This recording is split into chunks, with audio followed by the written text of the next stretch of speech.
Notre chroniqueur de l'extrême Gauthier est toujours chaud et même à distance. Bonjour! Deuxième semaine du confinement. Bah en vrai, il n'y a pas grand-chose d'autre de quoi parler par rapport à la semaine dernière, hein. Heureusement qu'on a Internet pour se tenir au courant des informations, sinon on serait véritablement coupé du monde.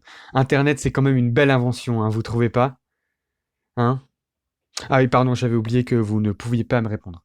Vu que les gens sont confinés, eh bien certains s'ennuient un peu et profitent d'Internet pour faire un voyage dans le temps et revenir à l'époque de Facebook de 2012 et refont des challenges qui, on pensait, ne reviendraient jamais sur le devant de la scène. Je pense aux priorités au défi de «Si je t'identifie, tu dois poster une photo de toi quand tu étais petit» et identifier 3 autres personnes pour qu'elles le fassent à leur tour pour que le challenge s'étende de personne en personne, de cercle d'amis en cercle d'amis, de pays en pays.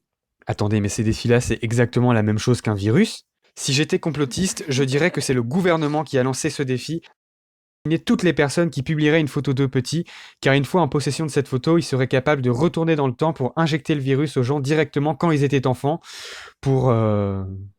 Ouais, je sais pas trop, j'avoue que dans les théories du complot disant que le virus aurait été créé par le gouvernement, on n'a jamais vraiment le pourquoi du comment de ce serait quoi l'intérêt du gouvernement à faire tout ça. Mais pour revenir sur les défis, il me semble me rappeler que cette période de défis un peu nulle, c'était en 2012 où on nous demandait de poster une photo de nous bébés, sauf qu'en 2012, toute ma sphère d'amis Facebook et moi-même avions l'âge canonique de 13 ans, soit comparé à aujourd'hui, bah, des bébés, hein. Donc en vrai, l'enjeu était pas très important parce qu'il suffisait juste de poster une photo prise le jour d'avant et le tour était joué, on n'y voyait que du feu. Et moi, je vous parle de tout ça, mais bon, vous connaissez mon charisme hors pair d'aujourd'hui, qui est quand même assez catastrophique. Dites-vous qu'il y a 8 ans, bah, c'était pire.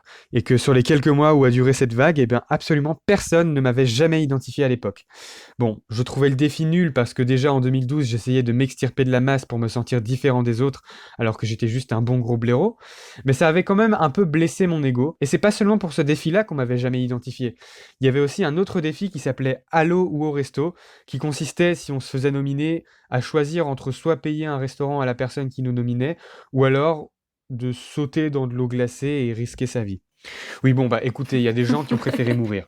Sauf qu'à l'époque, je le rappelle, tous mes amis avaient 13 ans. Donc à quel moment est-ce que tu te poses la question de payer quelque chose au restaurant alors que t'as même pas assez d'argent pour acheter des bonbons à la boulangerie? Enfin bref, ce défi-là, j'ai jamais été nominé, à ma grande tristesse, jamais nominé non plus pour les NEC nominations, où le but était de boire cul sec une bouteille d'alcool fort et de risquer de mourir, alors que moi aujourd'hui j'adore tout ce qui est alcool et tout ce qui est mort, alors j'aurais bien aimé que cette passion commence plus tôt. Mais donc aujourd'hui, on a heureusement, juste le moins pire de tous ces défis qui revient. Et là où je pensais avoir gagné en charisme pendant ces dernières années, je vous le donne en mille, je n'ai eu aucune notification, aucune identification me demandant de me montrer une photo de moi enfant.